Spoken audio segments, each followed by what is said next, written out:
Good morning, true crime friends. How y'all doing?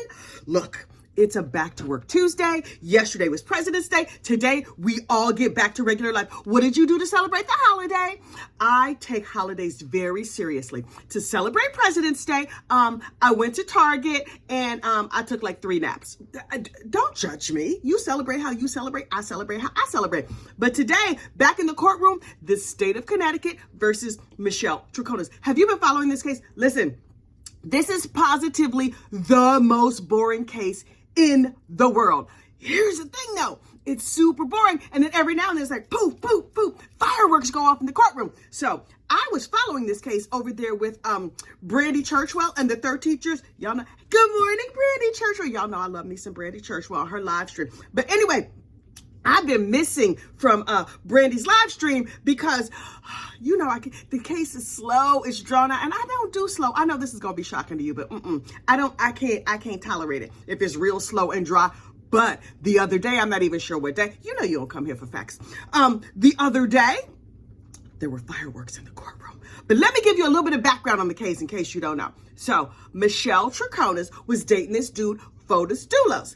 Okay, for me, it would have been no based on the name alone. But you know, I'm free to judge names because Fotis, can you see? Fotis, you're the king. Yeah, nah, I can't do it. Anyway, Fotis was going through a divorce with his wife, Jennifer. Okay, that happens. People don't get along and they have 5 kids. That's too many kids for you to be trying to be a stepmama too, but okay, whatever, you live your life. And then suddenly, Jennifer disappears. And the night that Jennifer disappears, Fotis was missing. Now, look, I am a very good wife. I've been with my husband for a very, very long time. And I love him with all of my heart, black love. But you know what I'm not going to do? Cover up for you for a murder. Listen.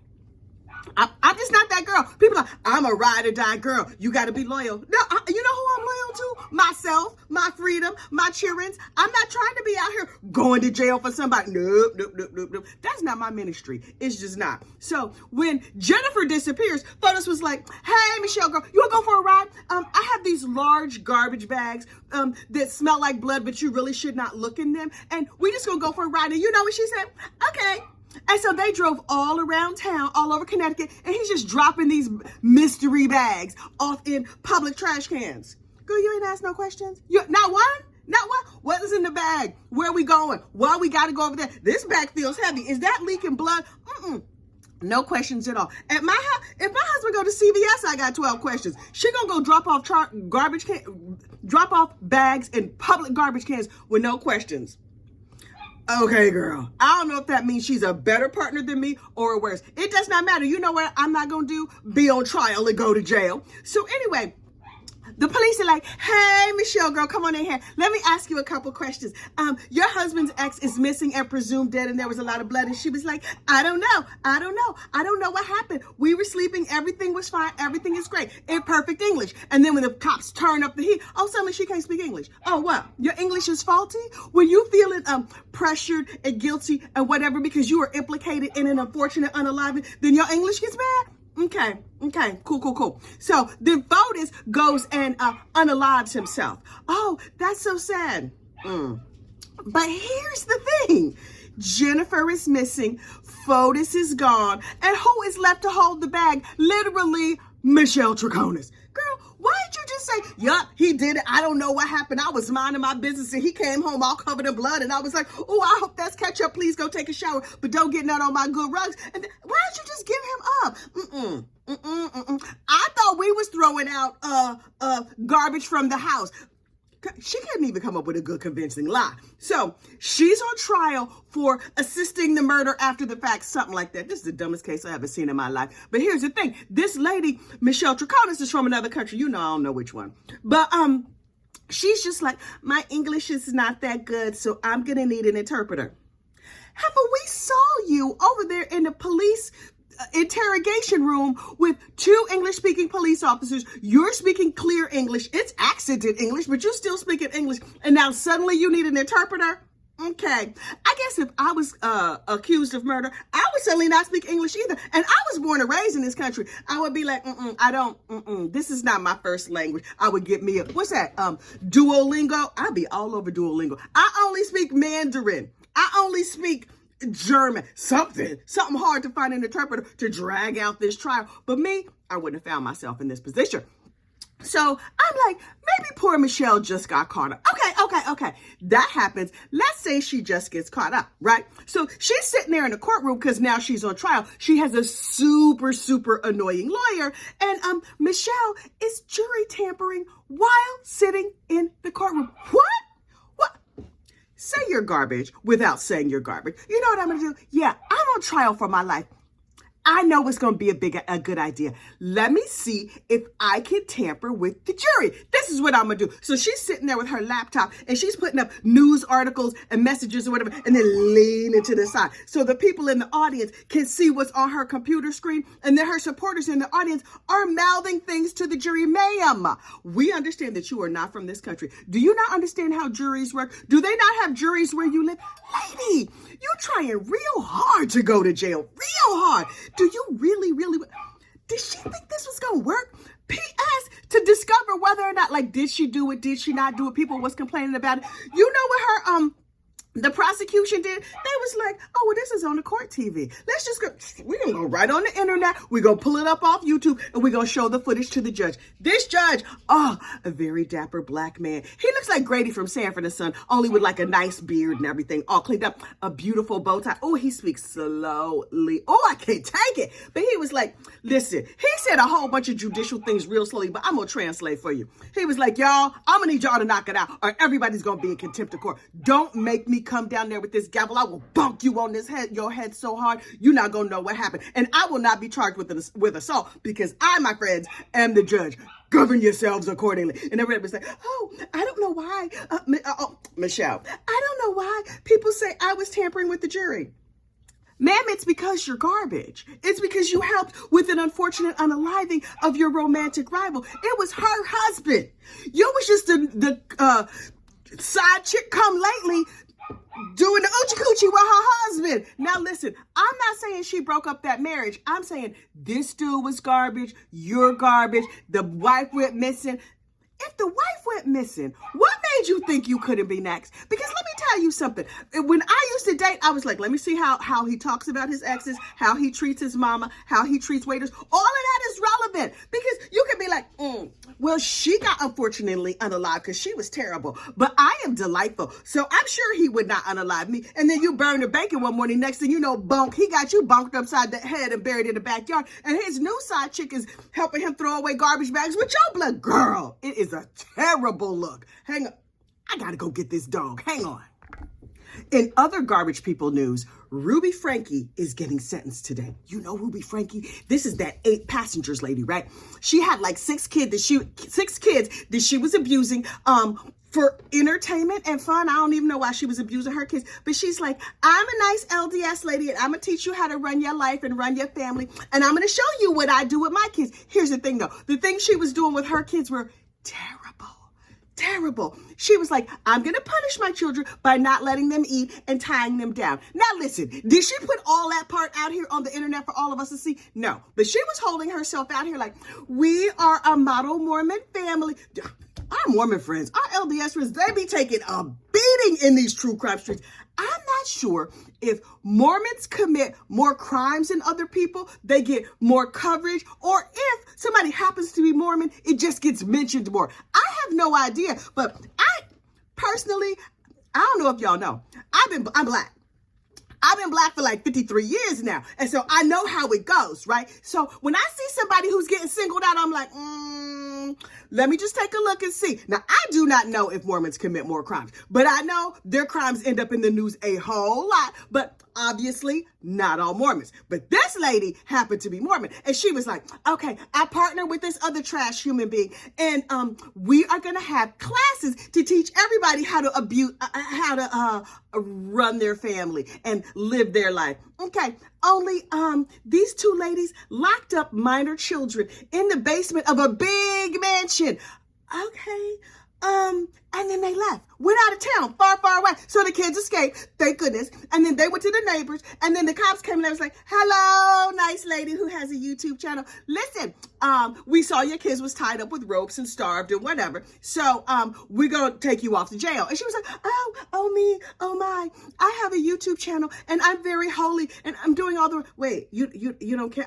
Why? I have the right to what? Huh? Okay. So they take her little behind off to jail.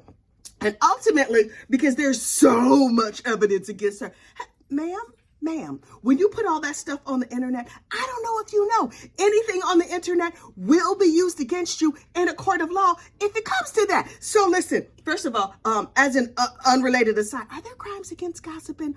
I'm not sure. Am I recording evidence right now? Unclear. Hang on. You know I done talk my throat dry. Hang on. So, this lady put all her dirty business on the internet under the guise of help for other families. Okay. She needed actual Jesus. She ain't need Tina. She ain't need the Golden Girls. Wait, she didn't even need Leslie Jordan, because sometimes you need Leslie Jordan to help you out. No, this heifer needed actual Jesus when she got caught. And so finally she was like, okay, I'm going to see the light of day. I'm not going to make my children get up here on the stand and testify to all the horrible things I have done, because they were horrible. So I'm going to plead guilty. Okay. And so she has agreed to a custodial sentence. You know what that means? She going to jail. She going to big girl jail. She not going to like soft, cushy, they might not beat you up and bonk you in the head jail. She going to hardcore big girl jail. And her sentences will run consecutively, not concurrently. That means one after the other, after the other, after the other. Girl, she pled guilty to 4 charges. The sentence range is something like 1 to 15 years on each charge. Even if she just gets, say, 5 years on each charge, that's 20 years in jail. You know what I don't want to do? 20 years in jail. Now listen, I'm in the age category where 20 years don't seem like that long. When I was young, I was like, oh, 20 to life, that's a long time. Child, now I'm like, 20 years ago, do you know 20 years ago was 2002? That was like just the other day. But you know what I don't want to do for 20 years? Be in jail. Jail food, terrible sheets, horrible outfit. No, thank you. So this heifer has agreed to go to jail. She gets sentenced today. I'm dying to see what the sentence is for her crimes. Back to something I mentioned just a second ago. Is gossiping a crime? Now listen, there are a lot of new people on this channel, and welcome new people. We're so happy to have you here. Some of y'all clearly are not really getting the vibe of this whole thing. So those of you who choose to jump into my little comments and let me know what book, chapter, and verse of the Bible says you're not supposed to gossip. Oh, look. I have this jar of cares. Gone. So, to be clear, if you have a verse about gossiping that tells me I'm wrong, I'm gonna, don't make me use all of them. Don't make me use all of them, because let's be clear, I don't care. Maybe you should find someplace else to watch. So anyway, I was watching Court TV this morning, and they had this dude who drove around the sign. The sign said the road is closed, right? And he was just like, oh, that don't apply to me. So he drove right around the sign, and he went and he drove his truck into the ocean, and he's driving in the ocean, and the cops were like, sir, no, come on. Gotta get out of the ocean. First of all, what kind of truck was that? I love a truck. That truck was amazing. That's the best advertisement for a truck I've ever seen in my life. This truck can go through everything. Normally they have trucks going through like dirty fields and hauling things. This truck swims. So I'm like, okay. And I was thinking to myself, why would this idiot do this? The sign said road closed. He drives around the road closed sign and drives into the ocean. That's the dumbest thing I ever seen in my life. And then I was reminded of a little situation that I might have gotten myself in not that long ago. You see, there's a shortcut between my house and the supermarket, and there's this road that you could go down. This sometimes floods when it rains, but it doesn't always flood. Sometimes it floods. And then as soon as the rain stops, like the flooding goes away fairly quickly. So I was driving to the supermarket, right? And I drove up and I was like, it was raining, but it wasn't raining that hard. And it was a big barrier that said road closed. And I thought to myself, oh, that's because it was raining this morning. They probably just haven't come and taken it out yet. So I drove around the sign and I'm headed down the road. I hear boop, boop, police behind me. And I was like, oh, hands attended to, you know I can't go to jail. And so the officer walks up and he was like, ma'am, why did you drive around the sign? And I was thinking to myself, I always drive around that sign because y'all don't be removing this sign fast enough. And I know that it floods, but then the water goes down. And yes, I do not have a high clearance vehicle. I drive a Toyota Corolla. So I was like, and I don't know if a Toyota can swim. Honestly, I have no clue. But mine, if I drive like through a certain part of the road, I have it all worked out, right? And so I could not say to the officer, sir, I drive down this road every time it rains. Y'all don't be removing the sign fast enough. And I was like, while I was trying to think of a good lie that would be convincing and bat my eyeballs real hard, I was like, dang, do I need to unbutton my blouse a little bit because this is going to be a bad ticket. And then while I was trying to think of something to say to the nice officer, he got a call on his radio. And he was just like, okay, I have to go. Be safe. And then he jumps in his car, turns around and speeds out of there. And then I'm sitting here thinking to myself, can I go down this road now? Because it's nobody around. Then I thought better of it. And I thought how much I would not do well in jail. And so I did a U-turn and went the long way around. It was very annoying. But then when I was coming home from the grocery store, drove down that road. Not a drop of water to be found. Yes, the sign was still there, but wait. Didn't I just say anything you put on the internet could be used against you in a court of law? I need one of them flashy pens, you know, like they have on Men in Black. Bleep. Now y'all forgot all of that. Anyway, last but certainly not least, over there in Florida, isn't it always Florida? There was a kangaroo in an apartment complex just hopping around. I had so many questions. Who has a kangaroo? How did it get loose? Was this whole thing near the zoo? How come the kangaroo didn't have on a diaper? Because if it was an indoor kangaroo, that thing is just going to poop all over your house. So you need to put a diaper on a kangaroo. What size diapers do kangaroos wear? Where do you buy a kangaroo? Where they going to use the kangaroo for me? Do people keep kangaroos? Kangaroos are strong and they'll like box your face and beat you up, child. I do not understand. But it was Florida. So part of me was like, right, Florida. Okay. So look, I got muffins in the oven because you know how it is. I get up early in the morning. I make a little breakfast. I do a little true crime tee, and then I do a little work. And then, you know, I have busy days. So I need to go get my muffins out of the oven because now I'm starting to smell them. I'm trying a new recipe. We'll see how it goes. If they turn out good, I'll put a picture of them in the community post. But look, thank you for coming to our little true crime chitty chat today. I'll be back here tomorrow. Like the video, subscribe to the channel. Have a fantastic day. Bye.